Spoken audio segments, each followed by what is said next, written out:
തിരുമൂലദേവൻ്റെ തിരുമന്ത്രം 7-ാം തന്ത്രത്തിലെ ശിവസ്വരൂപത്തിലേക്കാണ് നാം ഇനി കടക്കുന്നത്.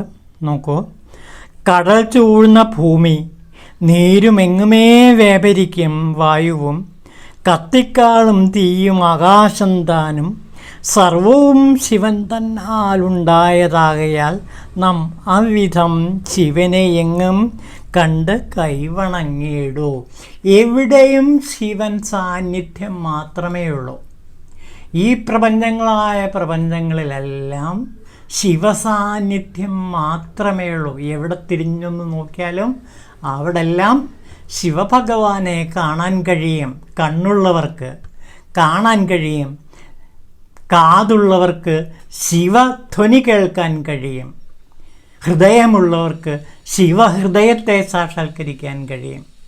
ഇതാണ് തിരുമൂലദേവൻ പറയുന്നത്. കടൽ ചൂഴുന്ന ഭൂമി, അതായത് പഞ്ചഭൂതങ്ങൾ, ഭൂമി, നീര്, ജലം, വായു, ആകാശം തുടങ്ങിയ, അഗ്നി തുടങ്ങിയ 5 ഘടകങ്ങളും നിറഞ്ഞു നിൽക്കുന്നത് ശിവൻ തന്നെയാണ്. എവിടെ നോക്കൂ, കടൽ ചൂഴുന്ന ഭൂമി, കടലിനെ കരയാക്കിയ, അതിർത്തിയാക്കിയ ഭൂമി, പിന്നെ നീര്, ജലം, എങ്ങുമേ വ്യാപരിക്കും വായു, പിന്നെ കത്തിക്കാളും തീയ്, പിന്നെ ആകാശം. ഈ പഞ്ചഭൂതങ്ങളിലെല്ലാം തന്നെ ശിവഭഗവാൻ നിറഞ്ഞു നിൽക്കുന്നു. ഭൂമി, ജലം, വായു, അഗ്നി, ആകാശം, ഈ പഞ്ചഭൂതങ്ങളും നിറഞ്ഞു നിൽക്കുന്നത് ശിവഭഗവാനത്രേ. ആ പഞ്ചഭൂതങ്ങളാൽ നിർമ്മിതമായ ജീവനിലും നിറഞ്ഞു നിൽക്കുന്നത് ശിവൻ തന്നെയാണ്. അപ്പോൾ എവിടെ നോക്കിയാലും, എവിടെ അനുഭവിച്ചാലും അവിടെയെല്ലാം ശിവഭഗവാനെ കാണാൻ പറ്റും, ശിവഭഗവാന്റെ ശബ്ദം കേൾക്കാൻ പറ്റും, ശിവഭഗവാനെ അനുഭവിക്കാൻ കഴിയും. സർവവും ശിവൻ, എല്ലാം ശിവമയം. ശിവനിൽ നിന്ന് ആണ് എല്ലാം ഉണ്ടായത്. അതുകൊണ്ട് ശിവനെ എങ്ങും കണ്ട് കൈവണങ്ങിയിടൂ.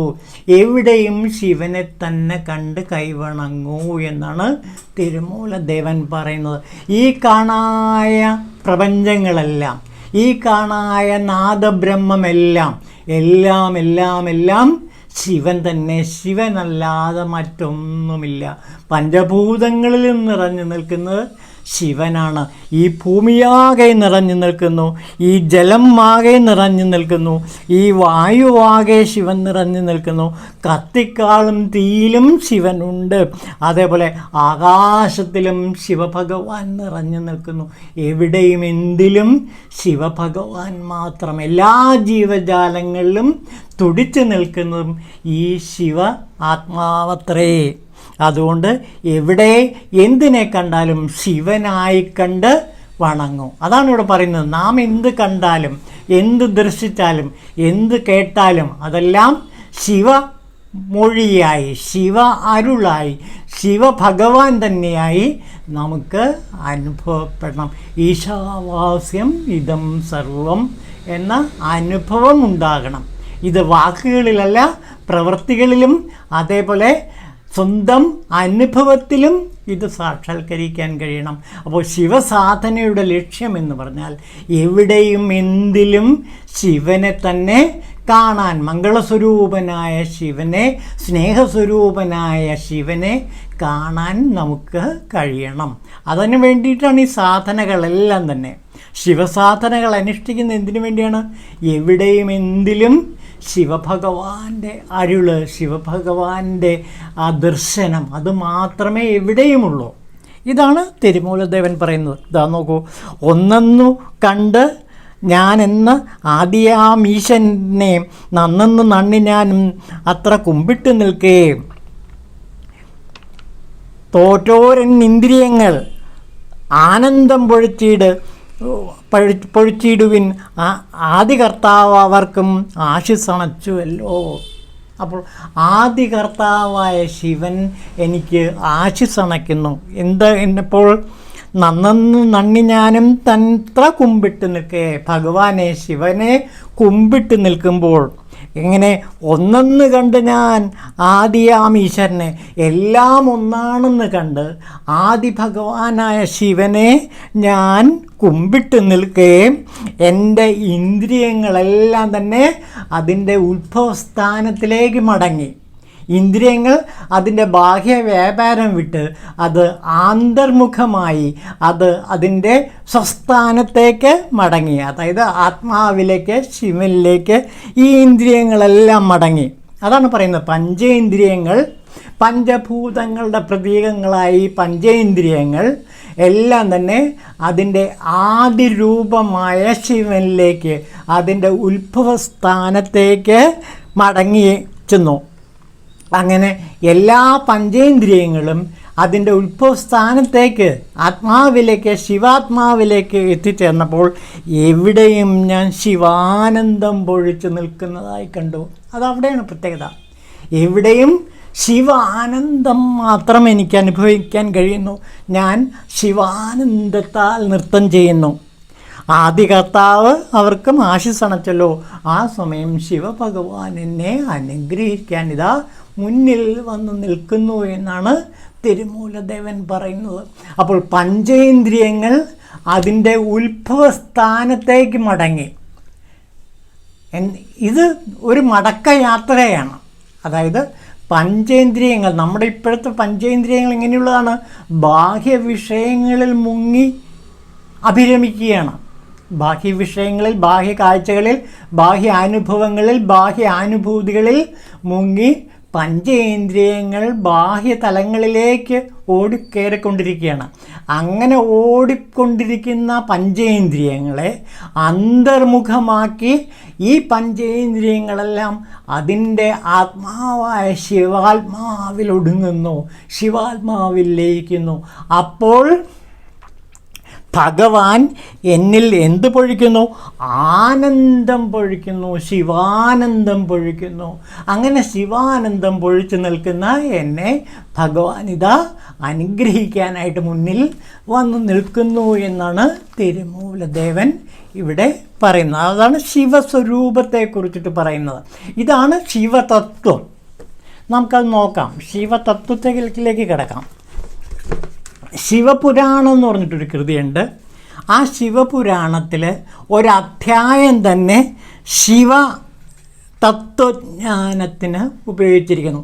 അവിടെ ഈ പഞ്ചേന്ദ്രിയങ്ങൾ അതിൻ്റെ ഉത്ഭവസ്ഥാനത്തേക്ക് മടങ്ങി ശിവാത്മാവായിത്തീരുന്ന തത്വജ്ഞാനത്തെ വിശദമാക്കുന്ന ഒരധ്യായമാണ് ശിവതത്വജ്ഞാനം. ഇത് ശിവപുരാണത്തിലുള്ള വളരെ പ്രധാനപ്പെട്ട ഒരു കൃതിയാണ്, വളരെ പ്രധാനപ്പെട്ട ഒരു അധ്യായമാണ്. ഇതാ നോക്കൂ, ഞാനതിലെ പ്രധാനപ്പെട്ട ഭാഗങ്ങൾ നമുക്കിവിടെ കാണാം. ശിവൻ ലോകം മുഴുവൻ നിറഞ്ഞിരിക്കുന്നു. അത് തന്നെയാണ് ഇവിടെ പറയുന്നത്. ശിവൻ ലോകം മുഴുവൻ നിറഞ്ഞിരിക്കുന്നു. ഇതാ നോക്കൂ, ശിവൻ ലോകം മുഴുവൻ നിറഞ്ഞിരിക്കുന്നു. അത് അത്യന്തം സുന്ദരവും പരമ മോക്ഷസ്വരൂപവുമാണ്.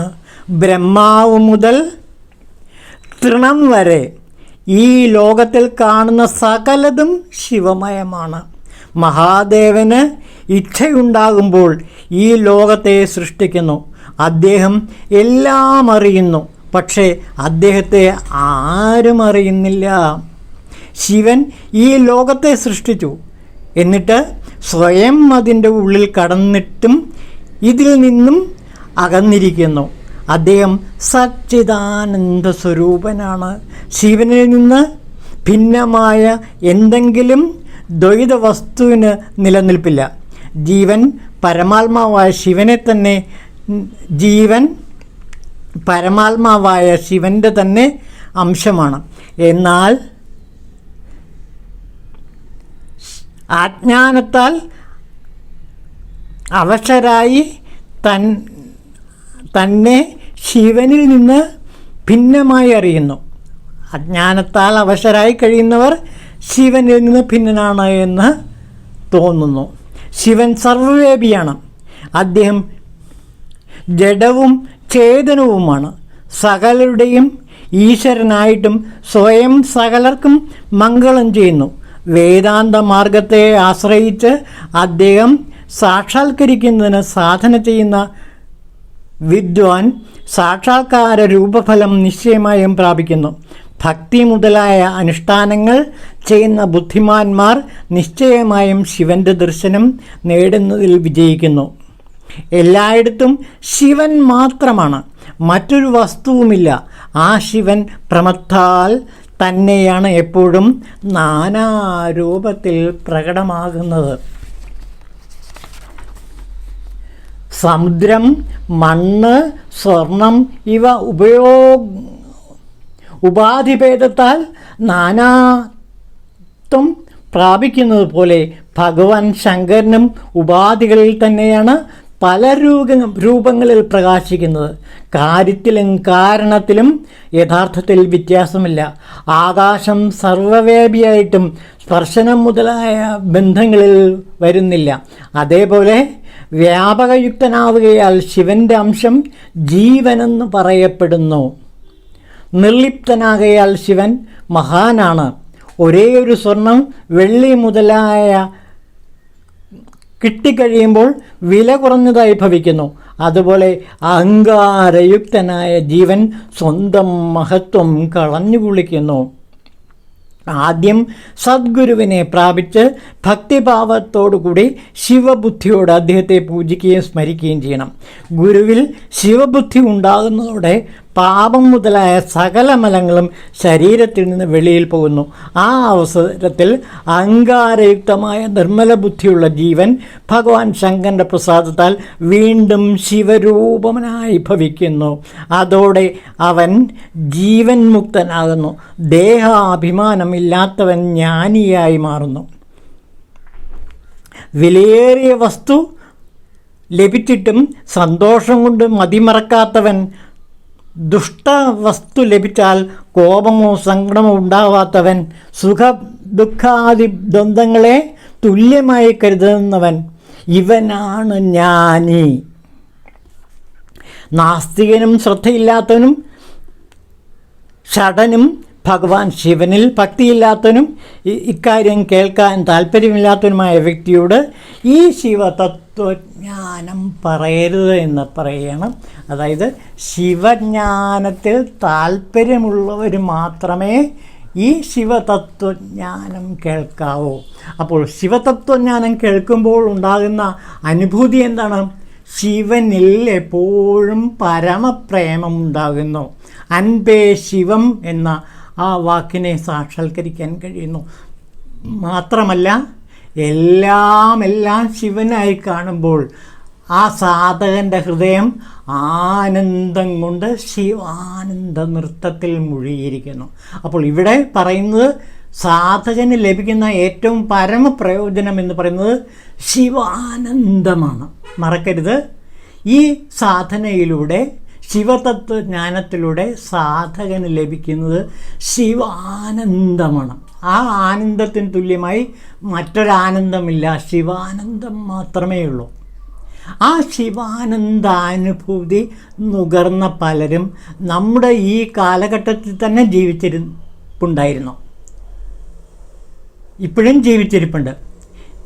ഈ നമ്മുടെ കാലഘട്ടത്തിൽ ജീവിച്ചിരുന്ന മഹാനായ സാധു ഗോപാലസ്വാമികളുടെ അരുൾമൊഴികൾ നമുക്ക് നോക്കാം.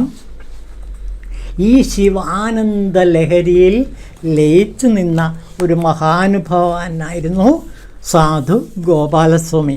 അദ്ദേഹം ഒരു ഗൃഹസദസ്സിൽ ചെയ്ത ഒരു പ്രഭാഷണത്തിൻ്റെ കുറച്ച് ഭാഗങ്ങളിലേക്ക് നമുക്ക് കിടക്കാം. അദ്ദേഹം ഒരു തമിഴ് കവിത ഉദ്ധരിച്ചിട്ടാണ് തുടങ്ങുന്നത്. തെളിയുമുള്ളത്താൽ അഴുതി തിരിപ്പാർ ഉള്ളം തെളിഞ്ഞവരെല്ലാം, ശിവബോധത്തിൽ മുങ്ങിയവരെല്ലാം, ചിരിച്ചുകൊണ്ടേയിരിക്കുന്നു.